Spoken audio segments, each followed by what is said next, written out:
자, 오늘은 영어 공부의 영원한 숙적인 수동태 숙제를 시작해 보겠습니다. 정말 어려운 문법 수동태를 해결하는 기절초풍하게 간단한 방법이 기다리고 있어요. 알턴니가 빠진 것보다 더 시원한 방법입니다.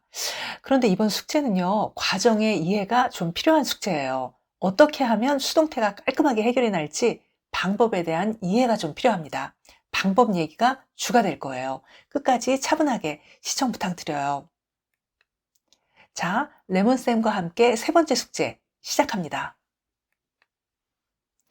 영어 문장의 가장 큰 특징 중에 하나는 주어, 동사로 시작을 한다는 거예요. 물론 이런저런 예외는 존재하지만 영어의 큰 틀은 무조건 주어, 동사로 시작을 한다는 거죠. 주어 만드는 일은 그렇게 어렵지 않아요. 그런데 그 뒤에 나오는 시제 변화를 하는 동사는 결코 쉽지 않습니다.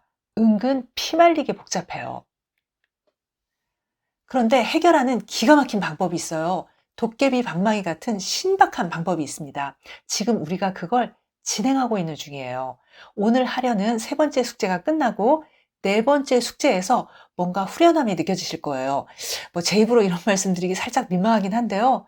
선생님 천재라는 소리를 꽤 들었던 그런 내용이 네 번째 숙제에서 기다리고 있어요. 이걸 몰라서 평생 영어가 싫었고 이걸 알게 돼서 영어 공부할 맛이 생겼다는 분도 정말 많았습니다. 도대체 네 번째 숙제에서 뭐가 기다리고 있을까요? 자, 이 세 번째 숙제가 중요해요. 오늘 하려는 이 세 번째 숙제를 잘 하셔야 네 번째 숙제에서 그 기적 같은 순간을 만나실 수 있어요. 물론 이 세 번째 숙제는 첫 번째, 두 번째 숙제가 마무리되었다는 가정하에서입니다. 기적을 만나기 직전의 열쇠인 세 번째 숙제. 자, 본격적으로 시작해 보실까요? 세 번째 숙제는 12시제에 수동을 더한 형태예요. 일단 과거를 보시면요. 우리가 그 했던 숙제가 보여요.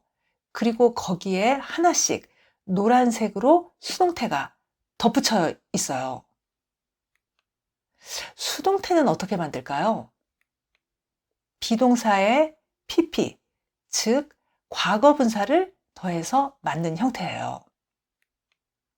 그러면 이제 수동태가 정확하게 뭔지 짚고 넘어갈 필요가 있는데요. 그러기 위해서 또 수동태의 반대 개념인 능동태와 함께 살펴보도록 할게요. 능동과 수동은 문장에서 주어와 동사의 관계를 나타내는 방식이에요. 능동은 주어가 행동을 직접 하는 거죠. 예를 볼까요? You speak English. You, 즉 너라는 주체가 직접 speak, 즉 말하고 있어요. 이런 게 능동이고요. 수동의 예를 볼게요. English is spoken by you. 이번에는 주체가 English인데요. 동사가 is spoken이에요. 비동사 is와 speak의 과거 분사인 spoken이 만났어요. 이런 조합, 즉 비동사 플러스 pp, 비동사 플러스 과거 분사 형태가 되겠죠.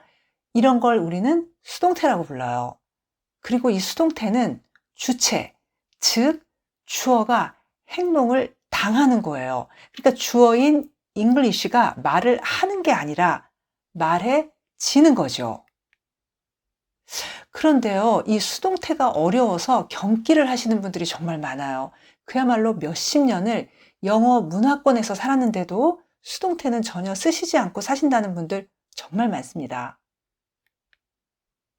왜 이런 사태가 발생했을까요? 그 이유를 살펴볼까요?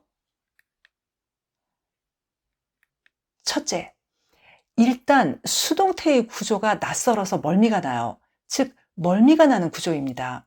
그런데요, 수동태의 문제점과 중요성을 제대로 인식해서 제대로 된 양의 훈련을 하시는 분들이 드물어요. 그래서 이런 사달이 났습니다.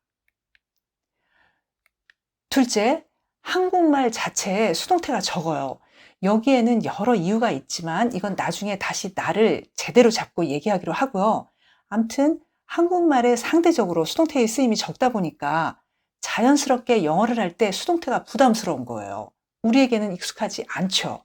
익숙하지 않으니까 어렵고요. 악순환입니다.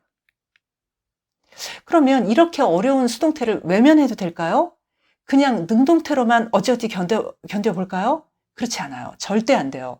영어에는 수동태가 너무너무 많이 쓰여요. 외면할 수 있는 양이 절대 아니에요. 어찌어찌 견딜 수 있는 양이 절대 아니에요. 수동태를 외면한 영어는 절대 성장할 수 없어요. 큰일 나요. 어떻게든 해결해야 합니다. 그리고요, 수동태는 동작뿐 아니라 감정을 나타낼 때도 굉장히 유용하게 많이 쓰여요. 수동태를 외면한다는 건 동작과 감정을 동시에 외면한다는 것과 같아요. 무조건 이해하고 해결해야 하는 문법이에요. 오늘은 일단 여기 드리는 수동태 표를 30번 써주세요. 그러면 다음 숙제에서는 이 복잡해 보이는 표를 깔끔하게 한 방에 이해하는 방법을 알려드릴게요. 그리고 다음 계획은 이렇습니다. 일단 차차 이 시제표들 해석하는 그 방법들 숙제가 이제 계속 나갈 거예요. 그리고요, 수동태 그 자체의 용법들도 굉장히 중요하기 때문에 정말 각을 잡고 수동태 공부도 좀 길게 할 예정이에요. 여러분, 저는 다음 숙제, 즉 네 번째 숙제에서 평생 속을 썩이던 시제 문제를 한 방에 해결할 수 있는 기가 막힌 방법을 알려드릴 거예요. 아까도 말씀드렸지만 저는 이 방법으로 천재 소리도 좀 들었어요. 그리고 이 방법을 통해서 영어 공부를 새로 만나게 되셨다는 분들도 정말 많았습니다. 그 정도로 강력한 방법이에요. 그런데요, 그 기가 막힌 방법은 숙제를 하셨을 때 만날 수 있어요. 숙제를 하지 않았는데도 만날 수 있는 방법이 절대 아니에요. 비유를 해보자면 저는 지금 여러분들의 때를 밀어드리려고 하고 있어요. 근데 여러분들이 먼저 때를 불려주셔야 돼요. 여러분들이 때를 불려주시지 않으면 저는 때를 밀 수 없어요. 박박 밀어도 피만 나와요. 우리가 원하는 때는 나오지 않을 거예요. 꼭 이번에 드리는 세 번째 숙제 30번을 마무리해 주시고요. 네 번째 숙제를 만나주세요. 저는 곧 네 번째 숙제로 다시 올게요. 숙제 내용은 아래 링크에도 넣어두었어요. 참고해 주세요.